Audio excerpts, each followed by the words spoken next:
So we were 30 minutes into the program at this particular point. And then we get the LA Knight entrance.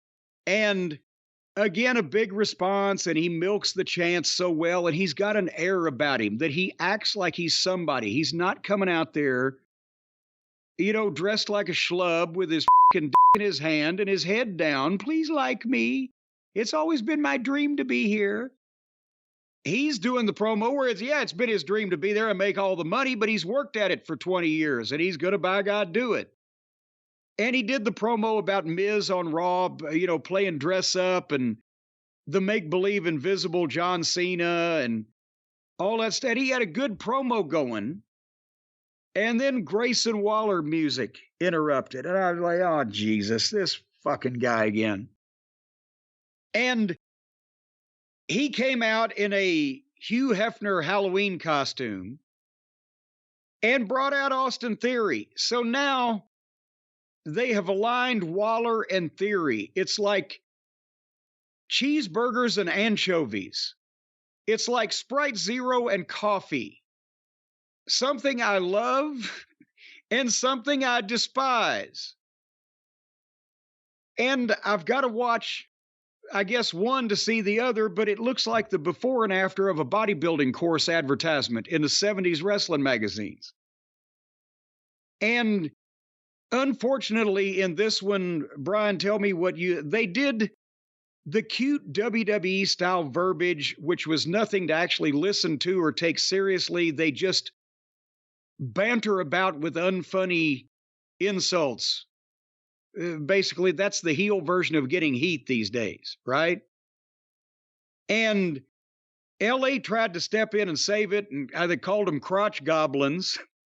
And he challenged Austin Theory for tonight, right here in a minute. And that's basically all that happened. That took 10 fucking minutes. Your thoughts? LA Knight's super over. He's one of the guys helping hold this show up with no Roman Reigns. I have not been a fan of Grayson Waller yet. I find him fake and annoying. They see big things in him, and some fans have really started to like him. Who is they? Some fans like anything. The problem with Austin Theory is he needs to do something. Like, you can't think of too many Austin Theory promos that stood out. And that was one of the things John Cena even hit him over the head with in that promo leading up to WrestleMania. But since then, there hasn't really been any change. In terms of, we just talked about criticism, advice, whatever it was, from Brian Alvarez to Austin Theory. Beyond that, I think a lot of fans, there's a frustration with Austin Theory because there's a talent there and a look, and he's athletic, and he just kind of seems to stand in place. Now, a lot of that's the booking, but, LA Knight's someone managing this booking and his character's breaking through. Is there a way Austin Theory could do that so that, I don't groan when he comes out there with Grayson Waller? Well, see, here's the thing. They can't, the WWE, the writers, the producers, whatever, they can't ruin his matches because it's still him working. I mean, maybe the finish ain't the greatest that he's told to do, or the angle that he's told to participate in, the physical part, but when he does the physical part, what he's made to do looks good because he can do that. The difference, I think, with LA Knight on the promos and Austin Theory right now is Theory is still happy that he's 20-something years old and he's got this spot and he's doing everything or trying his best to do everything he's told and trying not to do anything to piss anybody off. Whereas LA Knight, 15 years or whatever older than Theory, knew that, well, goddamn, at some point, it can't get any worse besides being fired than being Max male model Dupree. So I'm just going to fight and argue and kind of do my shit wherever I can and see what happens. And because this is my chance. So Theory can't have a breakout promo unless they really give him, instead of handing him, this is what we want you to say, okay, goddamn it, you did this and that and the other thing. Go out there and scorch the fucking earth for 5 minutes. Let's hear it from you. Yeah, see, But they don't do that there. They give him nothing to do that actually would put any heat on him. And that's the thing. What is he? He'll beat up somebody one week, and then the next week they'll beat him up, or he fucks somebody out of a match one week, and the next week they fuck him out of a match. That's right. Yeah.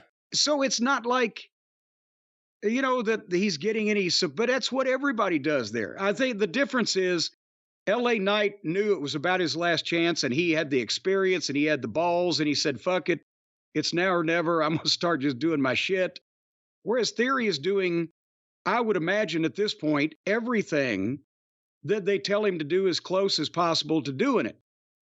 And they can't fuck up his talent in the ring, but they can sure tell him to say some just bland, blasé shit that all these other fucking heels say. And they sound the same way, bland and blasé. That was the problem with Roman Reigns when they tried to first go with him for the first few years as a single, was they were telling him what to say and it just didn't sound natural and people rejected it. I don't think that fucking anybody told LA Knight to call them crotch goblins, which is why I liked it. What'd you think of LA Knight's shot at Kevin Nash? You know what? I saw after the fact somebody on Twitter said that, and it must have gone past me. I was making a note about something else. What did he say? He said, I forget even what he was talking about, but he said the verb is, if I was an idiot, I would call it an adjective.